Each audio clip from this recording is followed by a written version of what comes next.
Hello and welcome to Tattered Cover's first virtual event of 2021. Wow, 2022. It is no longer 2021. Excuse me. My name is Adam. I am the director of events with Tattered Cover here in Denver, Colorado.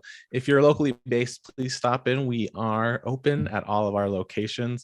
We have our main location, Colfax, of course, but we have two other locations nearby, a train station location, and are opening up two more locations this year. So if you're in Denver, please stop on by.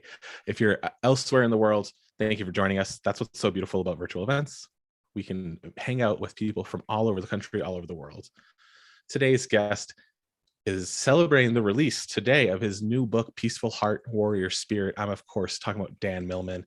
He teaches the peaceful warrior's way in the United States and around the world. He's the author of 18 books published in 29 languages. He's also a former world champion athlete, Stanford University gymnastics coach, martial arts instructor, and Oberlin College professor. His book, Way of the Peaceful Warrior, was adapted into a 2006 feature film. Dan and his wife, Joy, currently live in Brooklyn. You can learn more about him at peacefulwarrior.com. And I'm going to please welcome a virtual round of applause to Dan Millman. Dan, hey, how are you doing? Very well, Adam, and I'm so happy to be here with you all. I'm always touched. I never fail to really feel a deep appreciation for those who choose to invest their time and sometimes money in terms of hearing me speak. And I want to give you the best I can in the time we have. So let me just start hitting the ground running, so to speak, and let you know that I'm not obviously just going to try to teach the book, nor am I going to sit down, pick up the book, and read to you. I don't even have a copy right with me to show, but it's been online and you can find it at Amazon and other booksellers, including some local indies, like wonderful stores like Tattered Cover. So what is this book about? Why did I write it? That could be a natural question we might start with. I believe all of us is on a spiritual search, each of us and all of us. Whether or not it's conscious or we'd use those words, we're all looking for fulfillment, happiness, satisfaction, meaning, purpose in life.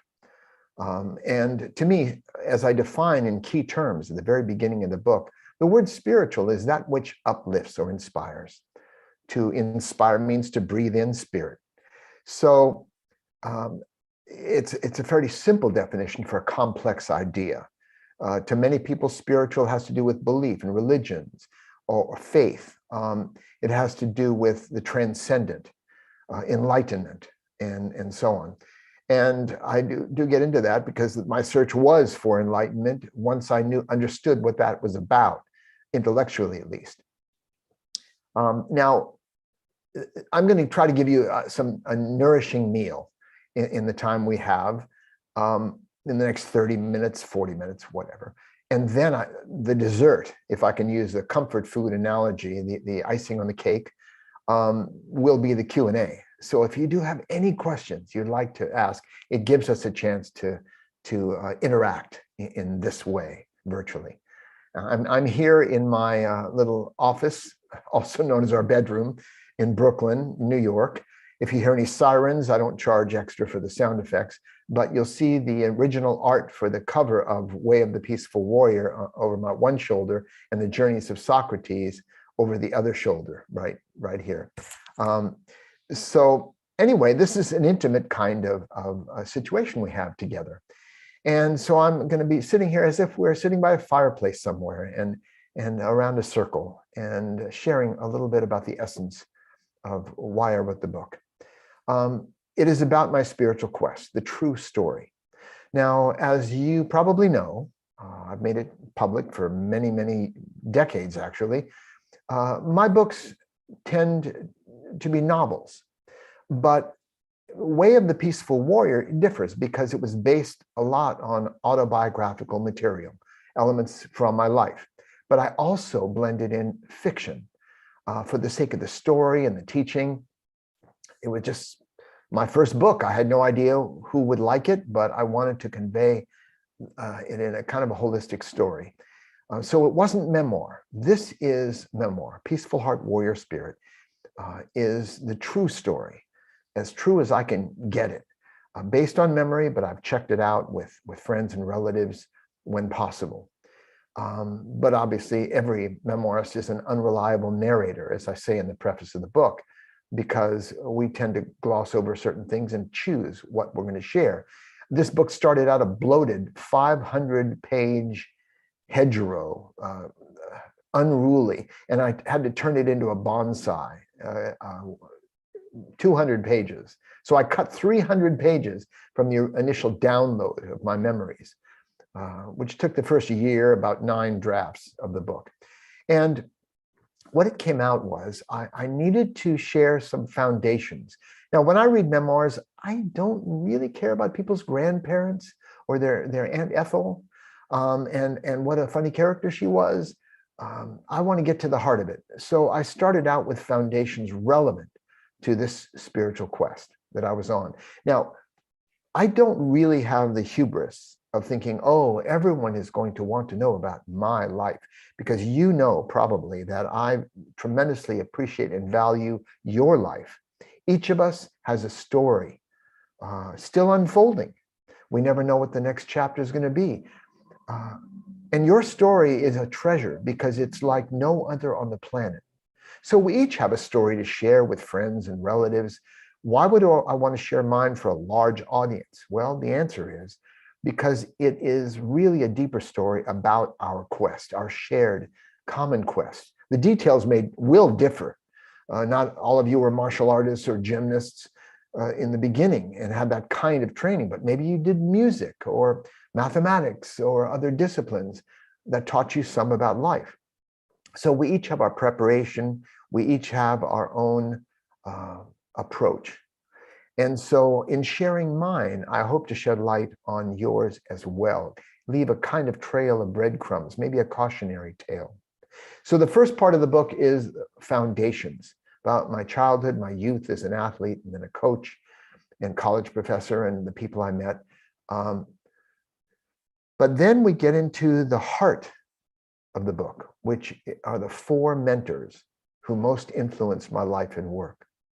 Now, like you, I've had many role models and inspiring people I've met, maybe a teacher or 2 in school, in middle school, elementary, or high school, or even college. You might recall with special fondness or respect. So we've all had people who've influenced us. But these 4 I studied with over a period of about 2 decades, one after the next, not at the same time. Now, just as some people take up a martial art and then study that one art for 5 years, 10 years, 20 years or longer, or take up one religion, and that is their way.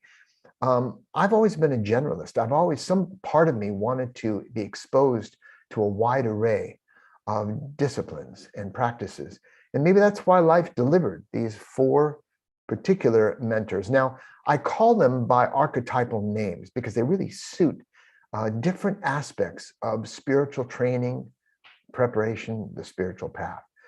But I also identified them in the book by name, and you may have heard of some of them, others you almost certainly have not heard of. But the first one I call the professor, the second, the guru, the third, the warrior priest, and the fourth, the sage. And these were radically different teachers. There wasn't much overlap between them, their goals, their way of expressing themselves. So let me give you a flavor. The professor was a Bolivian mystic who had rather unusual lineage and training in his own life, in his own right. He was a prodigy who had these panic attacks that sent him, and I mean a real fear, since he was dying. And it scared him badly, but none of the medical doctors on his father's plantation, his father was a wealthy plantation owner in Bolivia, where he grew up, but he was exposed to the curanderos, the Indians, the indigenous peoples around the plantation, who introduced him to other people. And he had the fortune to meet a samurai, an old-fashioned samurai who trained him. He was the only student left when this guy got done.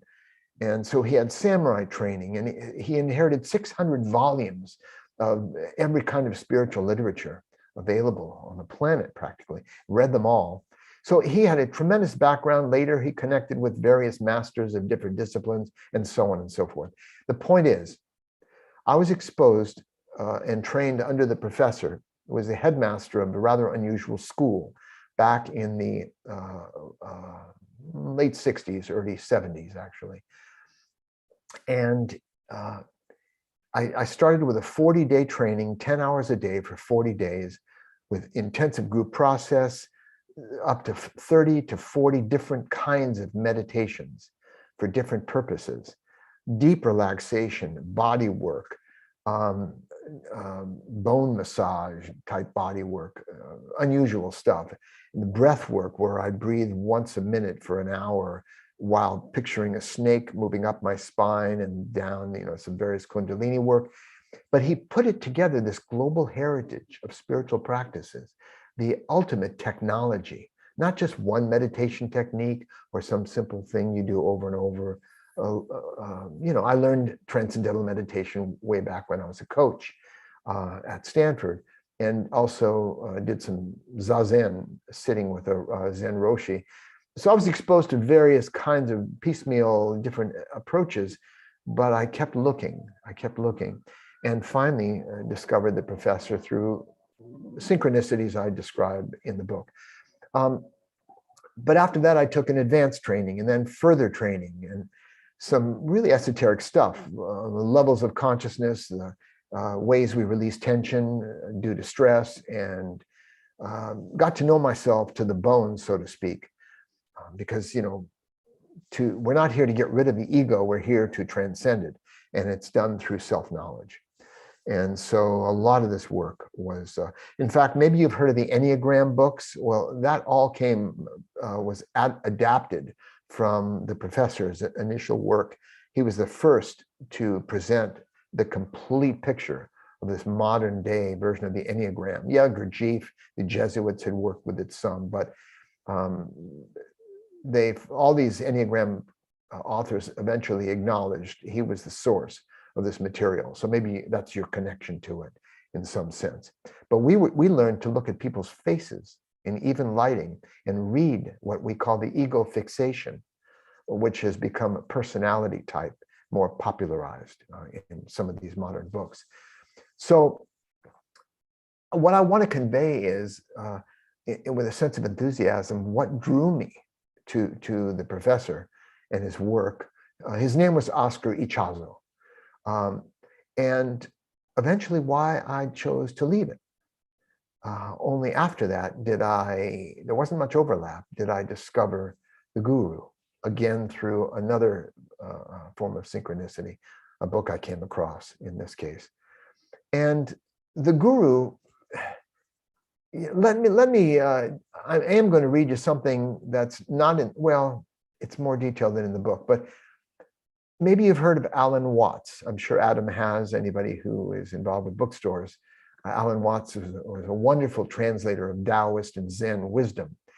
And he was a respected scholar, and he wrote, although I do not know Franklin Jones personally, who was the Guru, he said, what he says, and says very well, is something I've been trying to express for 35 years.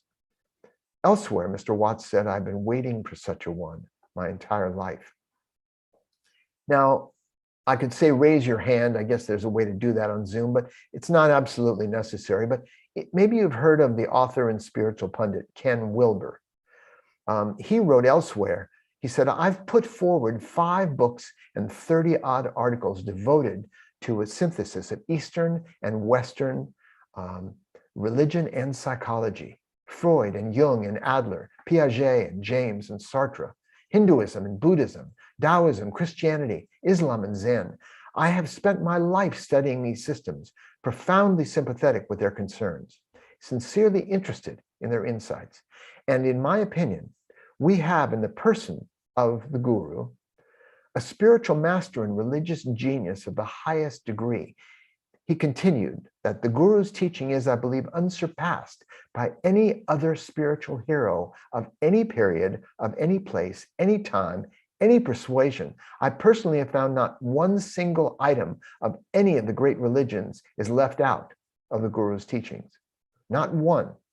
And it is not just that these points are all included in his teaching, they are discussed by the Guru with such brilliance that one can only conclude that he understands them better than their originators. So I wanted to share that with you. I hope it's not gilding the lily, so to speak, but I wasn't alone. Now, let me just interrupt myself here and say, one of the central tenets that I teach in this approach to living, I call the Peaceful Warrior's Way, is that there is no best book, no best teacher or guru, no best religion or path or philosophy or martial art or form of exercise or diet. There is only the best for each of us at a given time of our life. We have to respect our path and our process. Life is an experiment. We find out what works best for us. So I'm not saying my 4 mentors were the best. I somehow found the 4 best teachers in history. But they had the mojo, and this guru did. But one of the other themes of the book is that every teacher is human, enlightened or not, and every human has flaws or frailties. So I convey in the book what drew me to the guru and his life conditions we had to live. And it was a moment-to-moment discipline. In the professor's training, you trained during the trainings and then you went off and lived your life, however you want. But in the guru's community, where we lived in a household, there were life conditions that every moment you're thinking of this teacher and what he called absolute recommendations rather than rules. So I was in that community almost 8 years. And those 2 teachers, after somewhat, being involved and really in depth in their teachings, which opened up places inside of me, I wrote Way of the Peaceful Warrior. So in that book reflects some of the contributions they made, but also, again, my own insights, my own way of expressing what I learned, what they opened me up to. And I had, pretty much what I saw as the creme de la creme of spiritual teachings, a combination of this technological approach, doing all these experiential exercises in depth, insight training, and then sat with a spiritual master that Ken Wilber said, the highest genius, for years and years, nearly a decade. And so I wasn't looking for anybody else. I just wrote Way of the Peaceful Warrior. And by the way, I didn't write another book for 10 years after Way of the Peaceful Warrior. I felt I'd said what I had to say. But then I met the warrior priest.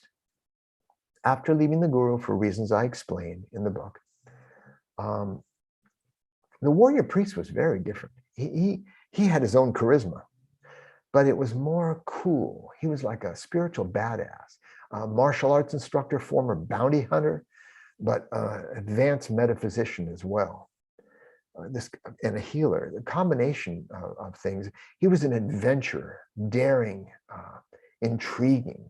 Being around him was just always exciting. And so I go into it. We had more of a relationship. By this time, Peaceful Warrior had come out. He read it, and that's why he reached out to me. He was in our area starting to teach, and I became part of his, for a time, organization called Search and Rescue International. Even that sounds adventurous, doesn't it? But he was rescuing lost souls. It wasn't necessarily getting in helicopters and looking for people lost in the woods, though he claimed he had done that too up in Alaska. So he, again, had his own approach to teachings. And through him, I learned the basics of the life purpose system. If any of you have read The Life You Were Born to Live, and I go into in some depth of how that came about, how I learned it from him. But I only had 20 pages of notes. from a series of lectures he gave at an advanced warrior priest training. And that over time developed into a book of over 400 pages.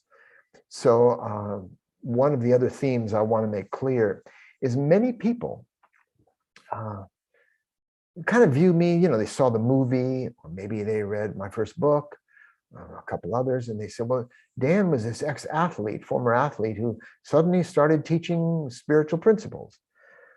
But there's much more to it. And that's one of the reasons I wrote the book.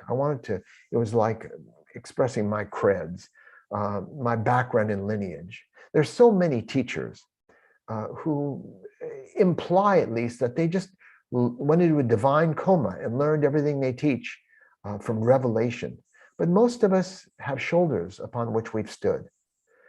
We have a lineage of our own. And as you do, again, people who've taught you, inspired you. So what I teach today, the Peaceful Warrior's Way, about living with a peaceful heart, but also acknowledging the need for a warrior's spirit. It's my own insights, born of my experiences. I don't just parrot what I heard from this person or this teacher or that teacher. So again, I really stumbled across the warrior priest. It was an odd set of circumstances. I almost never met him, but we really hung out together.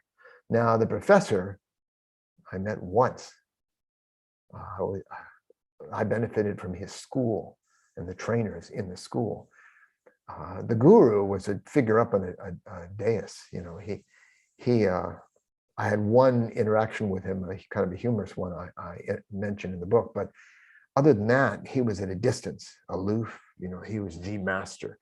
But Michael Bookbinder, the warrior priest, we had a relationship. We traveled together, went on a radio show together, and there's some fun elements of that too. Also some sad elements. I'm not going to go into it right now, but eventually, after about a year, a very intensive year, we parted ways. But also, some of you might remember or have heard of, or maybe even participated in, for 14 years, I taught peaceful warrior courage training, which involved learning knife fighting, culminating with a pretty intensive test in order to gain spiritual insights and make some fundamental shifts in your life. Now, I don't teach that anymore. This is not a commercial announcement. I did it for 14 years, but I also learned that from the warrior priest, along with the material, the life purpose material that I expanded on considerably over the years. And there's more to it, but I wanted to give you a flavor. Now, who's the fourth mentor? Who could it be? I was done. I was not looking for any more teachers. I was starting to teach in my own right now. Travel the country, Peaceful Warrior was republished and came out and started getting word of mouth. So in any case, but let's see, how did I discover the sage? Oh, yeah. Well, right near Sounds True. In fact, maybe you've heard of Sounds True. It's located in Louisville. I hope they were spared in the recent fires. But Sounds True makes spiritual programs, audio programs primarily, but they also publish some books too. And I was going to be doing a project with Sounds True. And so I have that Colorado connection. And they sent me their catalog.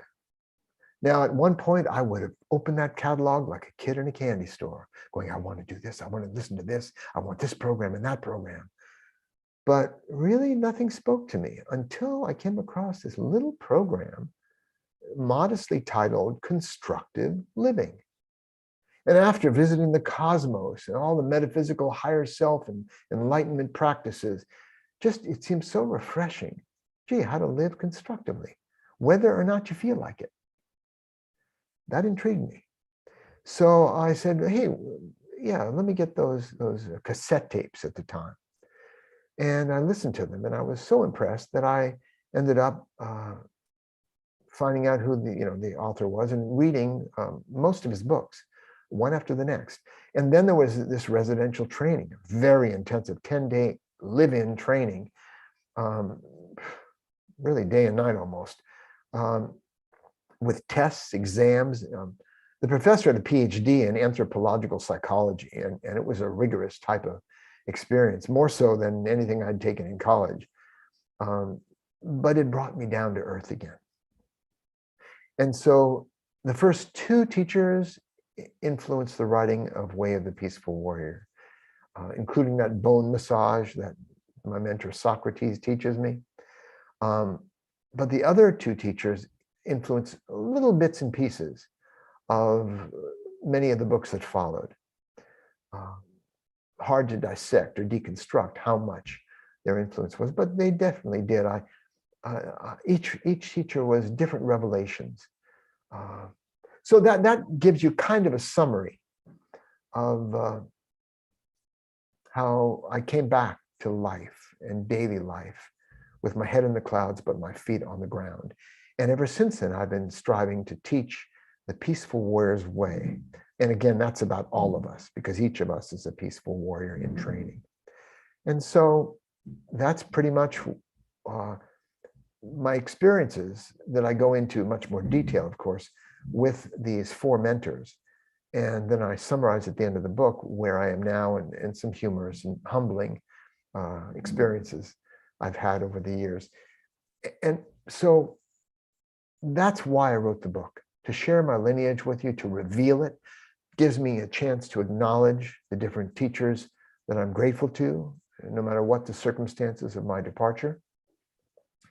And to give you a sense of the background that led to the way I teach. Many popular authors have their own lineage that they may share in their own ways. So that's all I'm going to say. Well, look, for example, we've all heard of Anthony Robbins. He's a, unleash your power type of guy. Well, when he was a young man, I spoke with his first publicist who asked him, what do you want? He said, I'd like to be rich and famous. And God bless him, he accomplished that goal. He had studied firewalking with Tolly Burkham, who was a pioneer in that area, and he studied NLP, and he later called neuro-associative conditioning, but that was his background. So he learned from different people to present what he presents in his own way. And Deepak Chopra was involved very closely with Maharishi of the Transcendental Meditation movement, which Deepak renamed to Primordial Meditation, I think. But he also, Deepak was a doctor who'd really never been involved with meditation. And he was a physician who met Maharishi and found meditating very useful. And Maharishi was a trained quantum physicist. So thus that was influenced Deepak. So you see how different teachers, other authors, have their own background and lineage. It was time to share my own.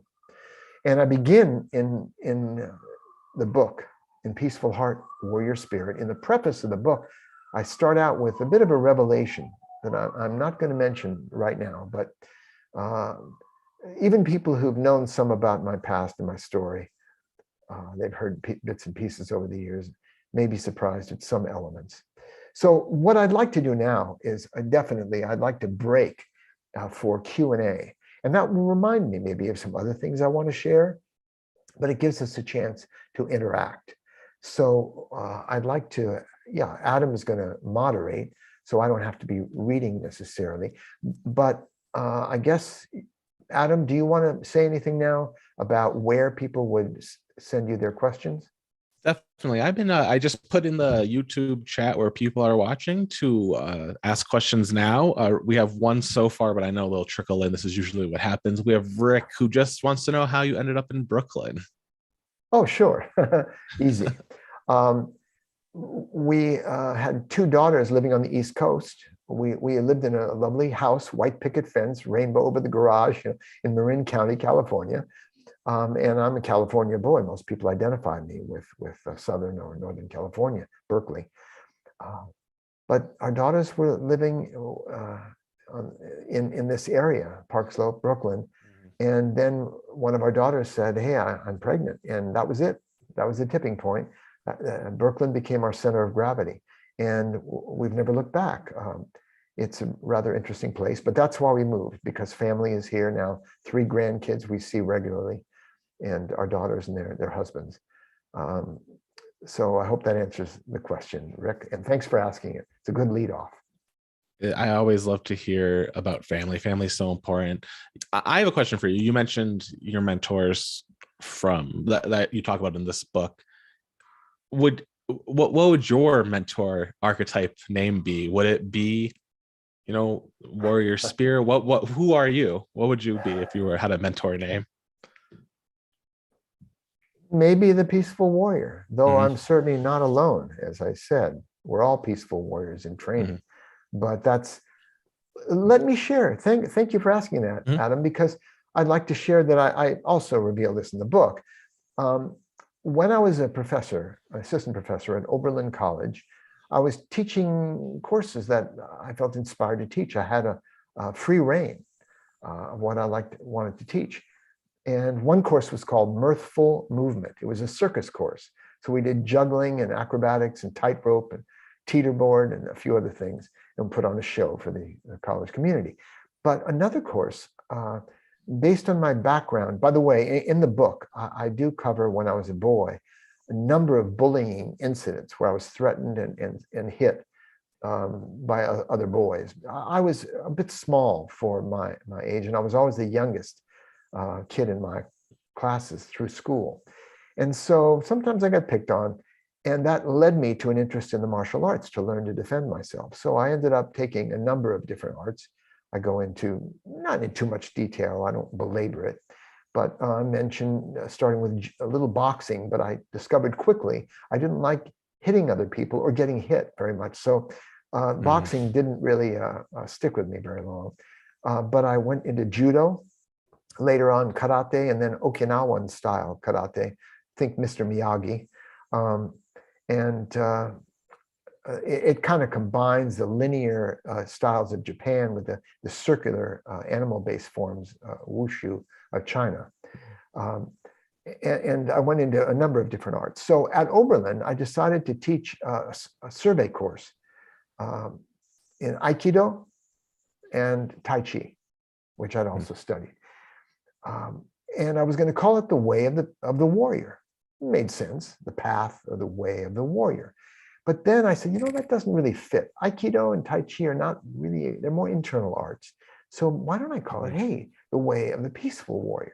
And that's where I organically came up with that term. And later, when I wrote the book, years later, I said, hey, why don't I call it the way of the peaceful warrior? That's where the title came from. And so, yeah, I think peaceful warrior would make sense. That's a very interesting question, Adam. Thank you. Yeah, that makes sense. We have a few more questions so far. David wants to know, did you find it hard to work with others who have not yet reached the same points of enlightenment with you? Not that at you all. have. I'm sorry. Okay. No, I have not found it difficult at all. I mean, it's always a challenge, any kind of teaching, communicating, and empathy and connecting. But first of all, don't assume I've reached a certain point in enlightenment. I was introduced in Melbourne when I spoke down there in Australia as an expert on mindfulness. And the first thing I did when I got up on the stage was I said, my wife might beg to differ. Because when she sees how I do the dishes, sometimes she finds spots I missed and calls them to my attention regularly.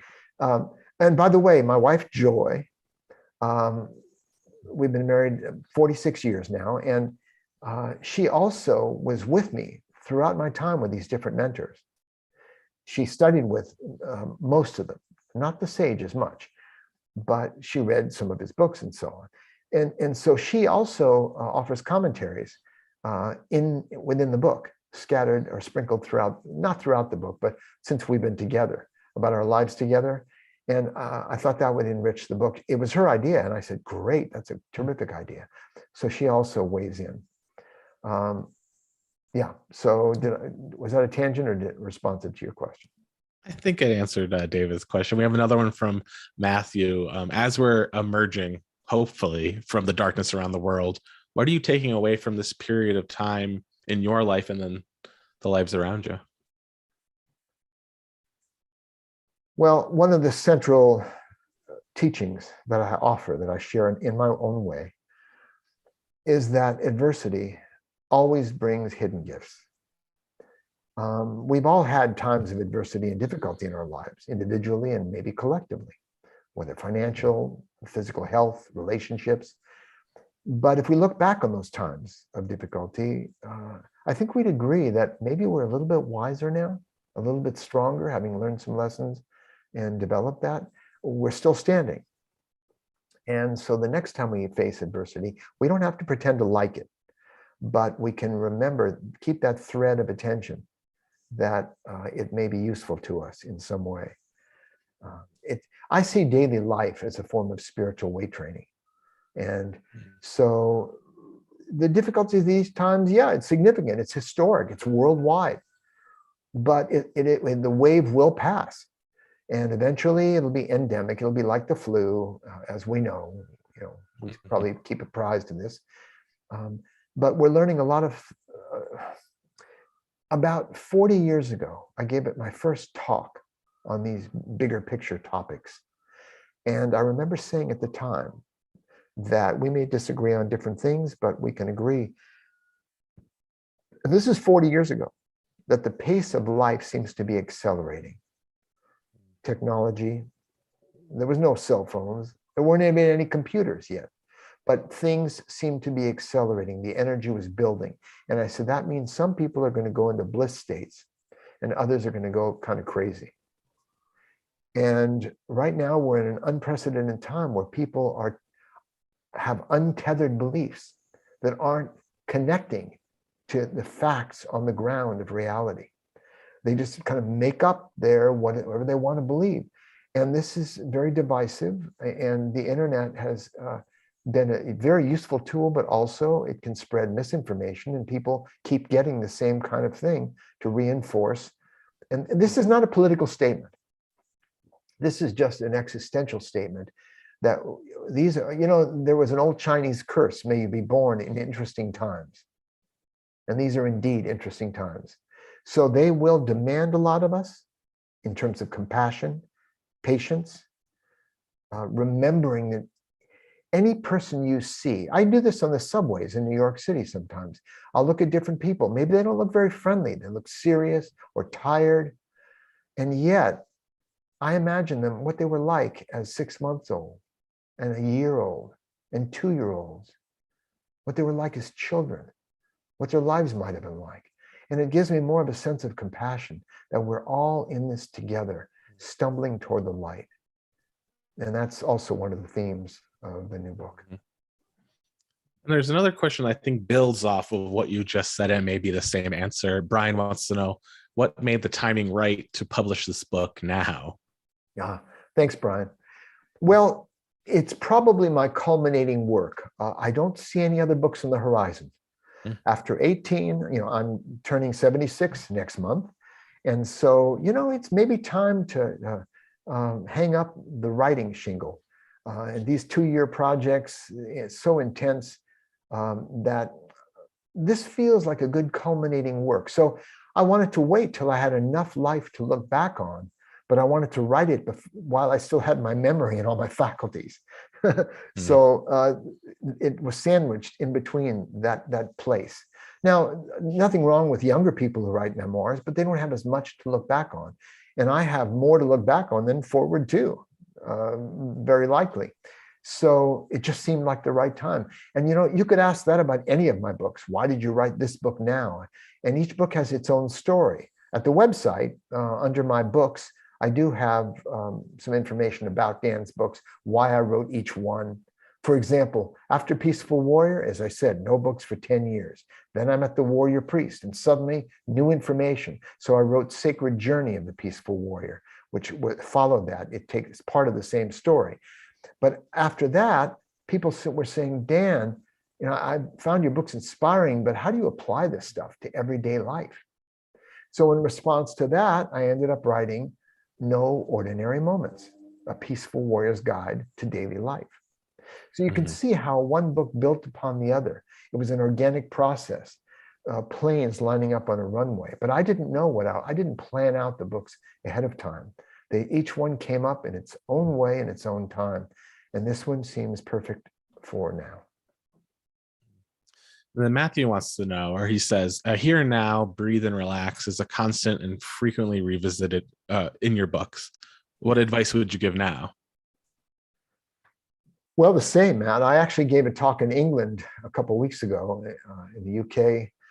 And the title of the talk was Here and Now, Breathe and Relax. It was based on a young man who came up to me after a college talk I gave. And he said, Dan, I understand that you give personal consultations sometimes. It's not something I advertise, though.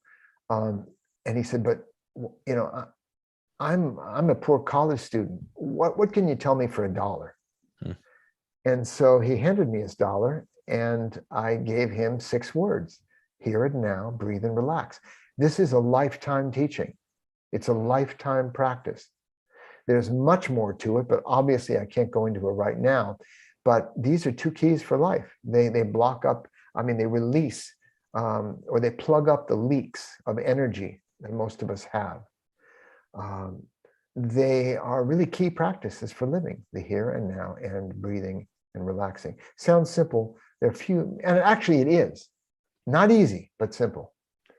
So you're right, Matthew. I appreciate that you're bringing that up. It is a lifetime teaching. It is a key element in what I teach, along with life purpose, as you know, not just the life you were born to live, but I wrote another book called The 4 Purposes of Life, unrelated to the 4 mentors, by the way. I wrote another called Living on Purpose. So purpose also is a theme because we're hardwired goal seekers, each of us. And purpose is central to our lives and having a clear sense of purpose. So I love the questions. Anyone else? We don't have any more questions right now. I'm gonna vamp a little bit to get some more in, but we have 2 comments that I do want to read to because that you can't actually see what they're typing. Dave just says, "Thank you for taking your time for spending with us today." My pleasure. And then Stephen has a comment. He loved meeting you in Syracuse with his friend Kathy. You were so helpful to him around her passing. Way of the Peaceful Warrior can be read over and over, and I will always find something different, or he will always find something different. That was from Stephen or Stefan. Nice. It's a PH, which is always, you never know. Oh, Stefan, yeah, it could be either Stefan. one. Yes, and I want to turn that into a question of my own.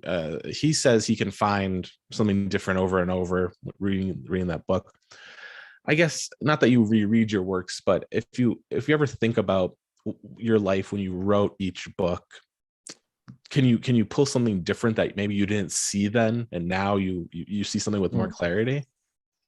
Absolutely. In fact, when the Peaceful Warrior movie, look, I wrote Way of the Peaceful Warrior to summarize everything, the essential elements I'd learned about life and about sensory experience, about living in the present. And most people think that's all it was about, but there are many different lessons about life that I learned. And it was my way to convey it through a skeleton of autobiography.